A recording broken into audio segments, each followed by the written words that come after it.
अपनी शादी की बात सुनकर दिव्या फट पड़ी। कहने लगी, क्या एक बार मेरी जिंदगी बर्बाद करके आप सबको तसल्ली नहीं हुई जो फिर से? अरे छोड़ दो मुझे मेरे हाल पर, जाओ निकलो मेरे कमरे से, कहकर उसने अपने पास पड़े कुशन को दीवार पर दे मारा। नूतन आंखों में आंसू लिए कुछ ना बोलकर कमरे से बाहर आ गई। आखिर उसकी इस हालत की जिम्मेदार भी तो वे ही थे। बिना जांच पड़ताल किए सिर्फ लड़के वालों की हैसियत देखकर उन्होंने अपनी इकलौती बेटी को उस हैवान के संग बांध दिया था। यह भी न सोचा कि आखिर क्यों इतने पैसे वाले लोग एक साधारण परिवार की लड़की से अपने बेटे की शादी करना चाहते हैं। जरा सोचते कि कहीं दिव्या के दिल में कोई और तो नहीं बसा है। वैसे दबे मुंही पर कितनी बार दिव्या ने बताना चाहा था कि वह अक्षत से प्यार करती है, लेकिन शायद उसके माता पिता यह सब जानना ही नहीं चाहते थे। अक्षत और दिव्या एक ही कॉलेज में पढ़ते थे, दोनों अंतिम वर्ष के छात्र थे। जब कभी अक्षत दिव्या के संग दिख जाता, नूतन उसे ऐसे घूर कर देखती कि बेचारा सहम उठता था। कभी उसकी हिम्मत ही नहीं हुई यह बताने की कि वह दिव्या से प्यार करता है, पर मन ही मन दिव्या की ही माला जपता रहता था और दिव्या भी उसी के सपने देखती रहती थी। नीलेश एक अच्छा लड़का तो है ही, उसकी हैसियत भी हमसे ऊपर है। अरे तुम्हें तो खुश होना चाहिए जो उन्होंने अपने बेटे के लिए तुम्हारा हाथ मांगा, वरना क्या उनके बेटे के लिए लड़कियों की कमी है? दिव्या के पिता मनोहर ने उसे समझाते हुए कहा था, पर एक बार भी यह जानने की कोशिश नहीं की थी कि दिव्या मन से इस शादी के लिए तैयार नहीं है। माँ बाप की मर्जी और समाज में उनकी नाक ऊंची रहे, यह सोचकर भारी मन से ही सही, पर दिव्या ने इस रिश्ते के लिए हामी भर दी थी। वह कभी नहीं चाहती थी कि उसके कारण उसके माता पिता दुखी हों। कहने को तो लड़के वाले बहुत पैसे वाले थे, लेकिन फिर भी उन्होंने मुंह मांगा दहेज पाया। अब हमारी एक ही तो बेटी है, हमारे बाद जो भी है सब उसी का ही है, तो फिर क्या हर्ज है, अभी दें या बाद में? यह सोचकर मनोहर और नूतन उनकी हर डिमांड पूरी करती रहे, पर उनमें तो संतोष नाम की चीज ही नहीं थी। अपने नाते रिश्तेदार को वे यह कहते अघाते नहीं थे कि उनकी बेटी इतने बड़े घर में ब्याह रही है। लोग भी सुनकर कहते कि भाई मनोहर ने तो इतने बड़े घर में अपनी बेटी का ब्याह कर गंगा नहा ली। दिल पर पत्थर रख दिव्या भी अपने प्यार को भुलाकर ससुराल चल पड़ी। विदाई के वक्त उसने देखा एक कोने में खड़ा अक्षत अपने आंसू पोंछ रहा था। ससुराल पहुंचने पर नववधू का बहुत स्वागत हुआ। छुई मुई सी घूंघट काढ़े हर दुल्हन की तरह वह भी अपने पति का इंतजार कर रही थी। वह आया तो दिव्या का दिल धड़का और फिर संभला भी, लेकिन सोचिए जरा क्या बीती होगी उस लड़की पर जिसकी सुहाग रात पर उसका पति यह बोले कि वह उसके साथ संबंध बनाने में सक्षम नहीं है और वह इस बात के लिए उसे माफ कर दे। सुनकर धक्का रह गया दिव्या का कलेजा। आखिर क्या बीती होगी उसके दिल पर जब उसे यह पता चला कि उसका पति नामर्द है और धोखे में रखकर उसने उससे ब्याह कर लिया। पर क्यों जानबूझकर उसके साथ ऐसा किया गया? क्यों उसे और उसके परिवार को धोखे में रखा गया? ये सवाल जब उसने अपने पति से पूछा तो कोई जवाब ना देकर वह कमरे से बाहर चला गया। दिव्या की पूरी रात सिसकते सिसकते ही बीती। उसकी सुहाग रात एक काली रात बनकर रह गई थी। सुबह नहा धोकर उसने अपने बड़ों को प्रणाम किया और जो भी बाकी बची रस्में थीं उन्हें निभाया। उसने सोचा कि रात वाली बात वह अपनी सास को बताए और पूछे कि क्यों उसके जीवन के साथ इतना बड़ा खिलवाड़ किया गया, लेकिन उसकी जुबान ही नहीं खुली। यह कहने को कुछ समझ नहीं आ रहा था उसे कि करे तो क्या करे, क्योंकि रिसेप्शन पर भी सब लोगों के सामने नीलेश उसके साथ ऐसे बिहेव कर रहा था जैसे उनकी सुहाग रात बहुत मजेदार रही। हंस हंस कर वह अपने दोस्तों को बहुत कुछ बता रहा था और वे चटकारे ले लेकर सुन रहे थे। दिव्या समझ गई कि शायद उसके घर वालों को नीलेश के बारे में कुछ पता ना हो। उन सबको भी उसने धोखे में रखा हुआ होगा। पग फेरे पर जब मनोहर उसे लिवाने आए और पूछने पर कि वह अपनी ससुराल में खुश है, दिव्या खून का घूंट पीकर रह गई थी। फिर उसने वही जवाब दिया जिससे मनोहर और नूतन को तसल्ली हो। एक अच्छे पति की तरह नीलेश उसे उसके मायके से लिवाने भी आ गया। पूरे सम्मान के साथ उसने अपने सास ससुर के पांव छुए और कहा कि वे दिव्या की बिल्कुल चिंता ना करें, क्योंकि अब वह उनकी जिम्मेदारी है। धन्य हो गए थे मनोहर और नूतन संस्कारी दामाद पाकर। लेकिन उन्हें क्या पता था कि सच्चाई क्या है। वह तो बस दिव्या ही जानती थी और अंदर ही अंदर जल रही थी। दिव्या को अपने ससुराल आए हफ्ते से ऊपर का समय हो चुका था, पर इतने दिनों में एक बार भी नीलेश ना तो उसके करीब आया और ना ही प्यार के दो बोल बोले थे। हैरान थी वह कि आखिर उसके साथ क्या हो रहा है और वह चुप क्यों है, बता क्यों नहीं देती सबको कि नीलेश ने उसके साथ धोखा किया है। लेकिन किससे कहे और क्या कहे, सोचकर वह चुप हो जाती थी। एक रात नींद में ही दिव्या को लगा कि कोई उसके पीछे सोया हुआ है, शायद नीलेश है, उसे लगा। लेकिन जिस तरह से वह इंसान उसके शरीर पर अपना हाथ फेर रहा था, उसे शंका हुई। जब उसने लाइट जलाकर देखा तो वह स्तब्ध रह गई, क्योंकि वहां नीलेश नहीं बल्कि उसका पिता था, जो आधे कपड़ों में उसके बेड पर पड़ा उसे गंदी नजरों से घूर रहा था। आप यहाँ मेरे कमरे में क्या कर रहे हैं पिताजी, कहकर वह अपने कपड़े ठीक करने लगी। लेकिन जरा उसका ढीठपन तो देखो। उसने तो दिव्या को खींचकर अपनी बाहों में भर लिया और उसके साथ जबरदस्ती करने की कोशिश करने लगा। दिव्या को अपनी ही आंखों पर विश्वास नहीं हो रहा था कि उसका ससुर ही उसके साथ। मैं आपकी बहू हूं, फिर कैसे आप मेरे साथ? वह डर के मारे हकलाते हुए बोली। बहू? ठहाके मारकर हंसते हुए वह बोला, क्या तुम्हें पता नहीं है कि तुम्हें मुझसे ही वारिस पैदा करना है, और इसीलिए ही तो हम तुम्हें इस घर में बहू बनाकर लाए हैं। सुनकर दिव्या को लगा जैसे किसी ने उसके कानों में पिघला शीशा डाल दिया हो। वह कहने लगी, यह कैसी पागलों सी बातें कर रहे हैं आप? क्या शर्मो हया बेच खाई है? पर वहां कुछ ना कोई समझने वाला था और ना कोई सुनने वाला था।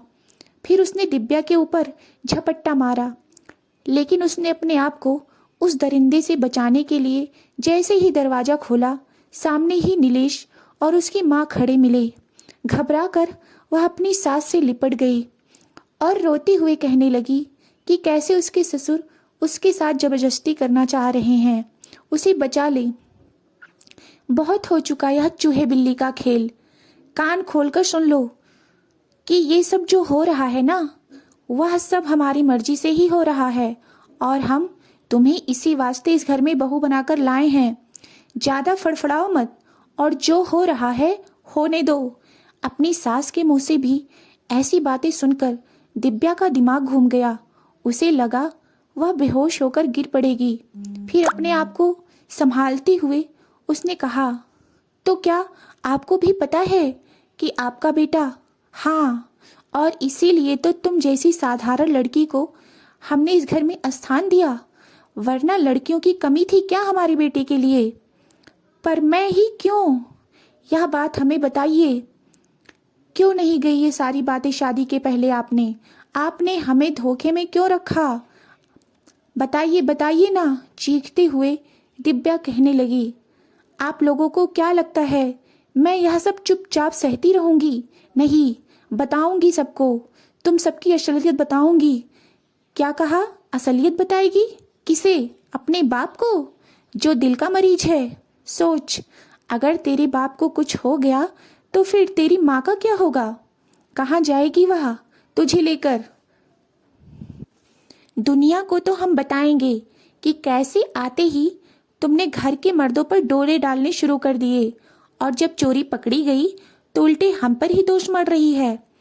दिव्या के बाल खींचते हुए नीलेश कहने लगा, तुमने क्या सोचा कि तू मुझे पसंद आ गई थी, इसलिए हमने तुम्हारे पर घर पर रिश्ता भिजवाया था। देख, करना तो तुझे वही पड़ेगा जो हम चाहेंगे, वरना। बात अधूरी छोड़कर उसने उसे उसके कमरे से बाहर निकाल दिया। पूरी रात दिव्या ने बालकनी में रोते हुए बिताई। सुबह फिर उसकी सास कहने लगी, देखो बहू, जो हो रहा है होने दो। क्या फर्क पड़ता है कि तुम किससे रिश्ता बना रही हो और किससे नहीं। आखिर हम तो तुम्हें वारिस जनने के लिए इस घर में बहू बनाकर लाए हैं ना। इस घर और घर के लोगों से घृणा होने लगी थी दिव्या को, और अब एक ही सहारा था उसके पास, उसके ननद और नंदोई। अब वही थे जो उसे इस नर्क से आजाद करा सकते थे। लेकिन जब उनके मुंह से भी उसने वही बातें सुनी तो उसके होश उड़ गए। वह समझ गई कि उसकी शादी एक साजिश के तहत हुई है। 3 महीने हो चुके थे उसकी शादी को। इन 3 महीनों में एक दिन भी ऐसा नहीं गया जब दिव्या ने आंसू ना बहाए हों। उसका ससुर जिस तरह से उसे गिद्ध दृष्टि से देखता था, वह सिहर उठती थी। किसी तरह अब तक वह अपने आप को उस दरिंदे से बचाई थी। इस बीच जब मनोहर अपनी बेटी को लिवाने आते थे तो वे लोग यह कहकर उसे जाने से रोक देते कि अब उसके बिना यह घर नहीं चल सकता। उनके कहने का मतलब था कि वे लोग दिव्या को बहुत प्यार करते हैं, इसलिए उसे कहीं जाने नहीं देना चाहते हैं। मन ही मन खुशी से झूम उठते मनोहर, यह सोचकर कि उनकी बेटी का उस घर में कितना सम्मान हो रहा है। लेकिन असलियत से तो वे वाकिफ नहीं थे कि उनकी बेटी के साथ इस घर में क्या क्या हो रहा है। दिव्या भी अपने पिता के स्वास्थ्य के साथ कोई समझौता नहीं करना चाहती थी, इसीलिए चुप थी। लेकिन उस रात तो हद हो गई जब उसे उसके ससुर के साथ एक कमरे में बंद कर दिया गया। वह चिल्लाती रही पर किसी ने दरवाजा नहीं खोला। क्या करती बेचारी। उठकर फूलदान दरिंदे के सिर पर दे मारा, और जब उसके चिल्लाने की आवाज़ों से वे सब कमरे में आए तो वह सबकी नजरें बचाकर घर से भाग निकली। अपनी बेटी को यूं अचानक अकेले और बदहवास अवस्था में देखकर मनोहर और नूतन हैरान रह गए। फिर जब उन्होंने पूरी बात का पता चला तो जैसे उनके पैरों तले की जमीन ही खिसक गई। आनन फानन में वे अपनी बेटी के ससुराल पहुंच गए, और जब उन्होंने उनसे अपनी बेटी के जुल्मों का हिसाब मांगा और कहा कि क्यों उन्होंने उन्हें धोखे में रखा, तो वे उल्टे कहने लगे कि ऐसी कोई बात नहीं, उन्होंने ही अपनी पागल बेटी को उनके बेटे के पल्ले बांध दिया। धोखा तो उनके साथ हुआ है। अच्छा, तो फिर ठीक है, आप अपने बेटे की जांच करवाइए कि वह नपुंसक है या नहीं, और मैं भी अपनी बेटी की दिमागी जांच करवाता हूँ। फिर तो दूध का दूध और पानी का पानी हो जाएगा ना। तुम लोग क्या समझते कि हम लोग चुप बैठ जाएंगे? नहीं, इस भ्रम में मत रहना। तुम सबने अब तक मेरी शालीनता देखी है, पर अब मैं तुम्हें दिखाऊंगा कि मैं क्या कर सकता हूँ। चाहे दुनिया की सबसे बड़ी से बड़ी अदालत तक ही क्यों ना जाना पड़े हमें, पर छोड़ूंगा नहीं तुम सबको। तुम सबको तो जेल होगी ही, और तुम्हारा बाप, उसे तो फांसी ना दिलवाई मैंने तो मेरा नाम भी मनोहर नहीं। बोलते बोलते मनोहर का चेहरा क्रोध से लाल हो गया। मनोहर की बातें सुनकर सबके होश उड़ गए, क्योंकि झूठे और गुनहगार तो वे लोग थे ही। अतः दिन में ही तारे नजर आने लगे उन्हें। क्या सोच रहे हो? रोको उसे। अगर वह पुलिस में चला गया तो हम में से कोई नहीं बचेगा, और मुझे फांसी पर नहीं झूलना। अपना पसीना पोंछते हुए नीलेश के पिता ने कहा। उन लोगों को लगने लगा कि अगर यह बात पुलिस तक गई तो इज्जत तो जाएगी ही, उनका जीवन भी नहीं बचेगा। बहुत गिड़गिड़ाने पर कि वे जो चाहें उनसे ले लें, जितने मर्जी थप्पड़ मार लें, पर पुलिस में ना जाएं। कहीं पुलिस कानून के चक्कर में उनकी बेटी का भविष्य और न बिगड़ जाए, यह सोचकर मनोहर को भी यही सही लगा। लेकिन उन्होंने इनके सामने यह शर्त रखी कि नीलेश दिव्या को जल्दी से जल्दी तलाक देकर उसे आजाद कर दे। मरता क्या न करता, बगैर किसी शर्त के नीलेश ने तलाक के पेपर पर साइन कर दिए। पहली सुनवाई में ही फैसला हो गया। वहां से तो दिव्या आजाद हो गई, लेकिन एक अवसाद से घिर गई थी वह। जिंदगी पर से उसका विश्वास उड़ गया था। पूरा दिन बस अंधेरे कमरे में पड़ी रहती थी, ना ठीक से कुछ खाती ना पीती और ना ही किसी से मिलती जुलती। कहीं बेटी को कुछ हो ना जाए, कहीं वह कुछ कर ना ले, यह सोच सोचकर मनोहर और नूतन की जान सूखती रहती थी।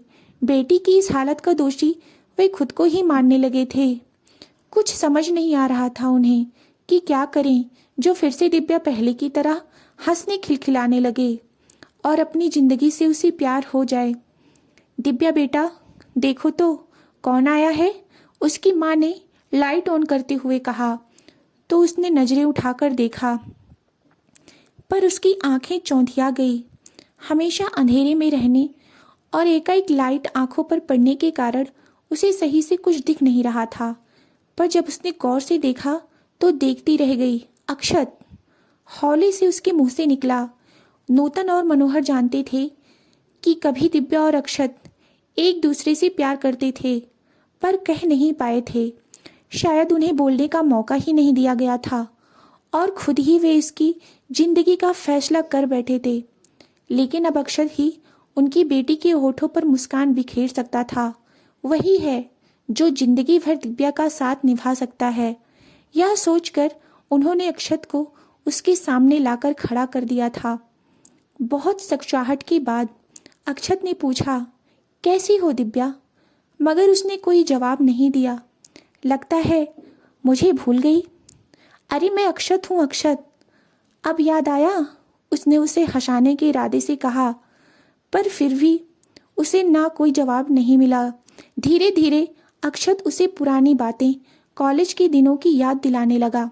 कहने लगा कि कैसे वे दोनों सबकी नजरें बचाकर रोज मिलते थे, कैसे कैंटीन में बैठकर कॉफी पीते थे।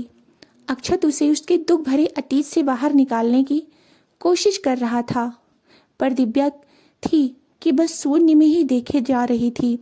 दिव्या की ऐसी हालत देखकर अक्षत की आंखों में भी आंसू आ गए।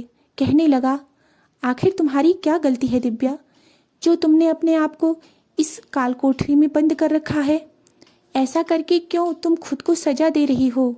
क्या अंधेरे में बैठने से तुम्हारी समस्या सुलझ जाएगी, या जिसने तुम्हारे साथ गलत किया उसे सजा मिल जाएगी?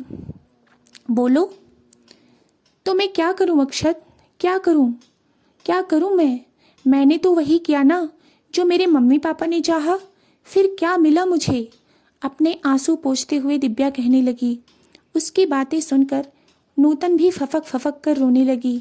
दिव्या का हाथ अपने दोनों हथेलियों में दबाकर अक्षत कहने लगा, ठीक है, कभी कभी हमसे गलतियां हो जाती हैं, लेकिन इसका यह मतलब तो नहीं है कि हम उन्हीं गलतियों को लेकर अपने जीवन भर में उसको नर्क बनाते रहें। जीवन को, जिंदगी हमसे यही चाहती है कि हम अपने उजाले खुद तय करें और उन पर यकीन रखें।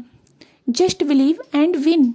अवसाद और तनाव के अंधेरे को हटाकर जीवन को खुशियों के उजास से भरना कोई कठिन काम नहीं है, बशर्ते हमें बीती बातों को भूलने की क्षमता हो। दिव्या, एक डर आ गया है तुम्हारे अंदर, उस डर को तुम्हें बाहर निकालना होगा। क्या तुम्हें अपने माता पिता की फिक्र नहीं है कि उन पर क्या बीतती होगी तुम्हारी ऐसी हालत देखकर? अरे उन्होंने तो तुम्हारा भला ही चाहा था ना। अपने लिए, अपने माता पिता के लिए तुम्हें इस गंधाते अंधेरे से निकलना ही होगा दिव्या। अक्षत की बातों का कुछ कुछ असर होने लगा था दिव्या पर। कहने लगी, हम अपनी खुशियाँ, अपनी पहचान, अपना सम्मान दूसरों से मांगने लगते हैं। ऐसा क्यों होता है अक्षत? क्योंकि हमें अपनी शक्ति का एहसास नहीं होता। अपनी आंखें खोलकर देखो गौर से, तुम्हारे सामने तुम्हारी मंजिल है। अक्षत की बातों ने उसे नजर उठाकर देखने पर मजबूर कर दिया, जैसे वह कह रहा हो कि दिव्या, आज भी मैं उसी राह पर खड़ा तुम्हारा इंतजार कर रहा हूँ जहाँ तुम छोड़कर मुझे चली गई थी। बस तुम्हारी हाँ की देर है दिव्या। फिर देखो कैसे मैं तुम्हारी जिंदगी खुशियों से भर दूंगा। अक्षत के सीने से लग दिव्या बिलख बिलख कर रो पड़ी, जैसे सालों का गुबार निकल रहा हो। उसकी आंखों से बहकर अक्षत ने भी उसे रोने दिया ताकि उसके सारे दुख दर्द उन आंसुओं के सहारे बाहर निकल जाएं और वह अपने डरावने अतीत से बाहर निकल सकी। बाहर खड़े मनोहर और नूतन की आंखों से भी अविरल आंसू बहे जा रहे थे, पर आज ये खुशी के आंसू थे। तो दोस्तों, आपको यह कहानी कैसी लगी? कहानी अच्छी लगी हो तो वीडियो को लाइक और चैनल को सब्सक्राइब अवश्य करें। धन्यवाद।